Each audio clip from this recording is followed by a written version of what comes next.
Prime Minister Anthony Albanese has seemingly missed out on an opportunity to meet US President Donald Trump in New York.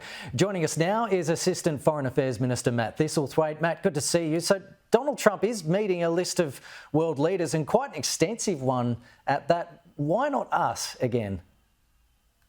G'day, Kenny. I think we should see this as a good thing because it means that the President, who's been meeting with world leaders to try and reach agreements on trade policy. He's trying to do deals with other nations around tariffs and trade policy. He doesn't need to do that with Australia. We've got an agreement, and that's been reaffirmed by the phone call that occurred recently between the Prime Minister and the President, locking in that 10% tariff, which is the lowest rate that any nation has secured. So what we've got here is Australia getting a good deal out of the United States when it comes to trade policy. So there's no need for any further follow-up meeting. We've had pretty good commitments that AUKUS will be maintained and will continue on that important defence relationship into the future. And I think it's a sign that the relationship between Australia and the United States is strong.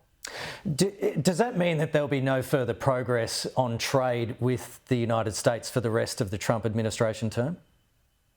Well, obviously, we believe that there shouldn't be any tariffs between Australia and the United States. We've got a free trade agreement that attempts to remove those tariffs. Nonetheless, this US administration has sought to go down that path, and obviously we respect that that's a decision for a sovereign nation to be able to make. But we've been able to negotiate what is one of the best deals in the world regarding the general tariff. There's been higher tariffs on steel and aluminium products, obviously, that we'd like to see come down. We'll continue to negotiate to try and remove some of those impediments. But I think we have to say at the moment, it's the best deal that any nation has secured, and that's a good thing for Australia. Anthony Albanese has used his first speech at the UN to compare Palestine's statehood aspirations to that of Jewish people's hope of a homeland in Israel. Are you worried about how Australia's Jewish community will interpret that? Well, I've got a strong Jewish community, and like all Australians, there's mixed views. Some support what we're doing regarding Palestinian statehood, some don't.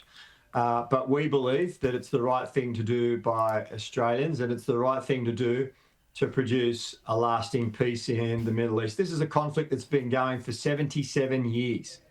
And I think that the world has said enough is enough. And that's why Australia and the United Kingdom and Canada this week have pledged to recognise a Palestinian state. But we're not alone, Kenny. We're joining 150 nations throughout the world who have come together to recognise Palestinian statehood, because those nations believe that the best way to finally resolve this long-lasting conflict is to have two countries coexisting side by side, respecting the right of each other to exist behind internationally recognised borders. And does it bother you at all that terror group Hamas has celebrated Australia's recognition of the state of Palestine, and that the US believes that it rewards Hamas? Hamas don't want this. Hamas are explicitly... Well, they seem pretty happy about it. But Hamas are explicitly opposed to two states. They don't believe that Israel has the right to exist. And we have a different view to that. We've always said that Israel must exist, must have a secure country, but so should Palestine. And the best way to achieve that is with two states. And that's the way that you're going to get a lasting peace. That's the way you resolve a lot of these issues associated with settlement activity that have been the cause of a lot of this conflict.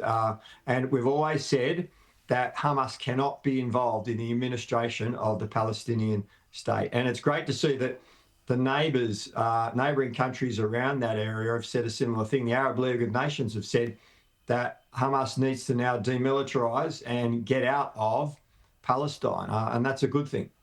Israel is adamant that a Palestinian state will not exist. That position has not changed for decades. So will Western nations like Australia need to start placing sanctions on Israel? Well, we believe that the best way is to try and negotiate an outcome here, and that's why we use bodies like the United Nations. It was set up in the wake of World War II to avoid those atrocities that we saw committed against Jews throughout the period of the Second World War.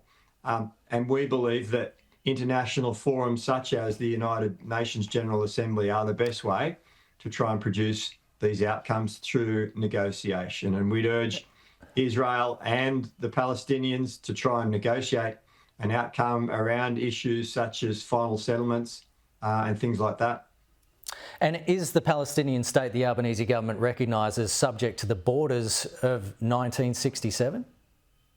Yeah, that's the generally recognised solution that comes out of the United Nations General Assembly resolutions and Security Council resolutions.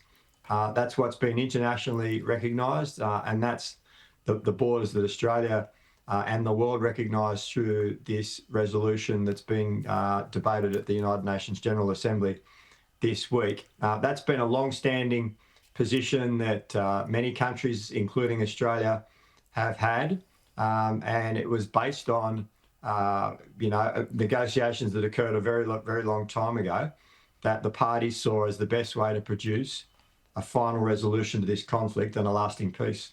Matt Thistlethwaite, appreciate it. Thank you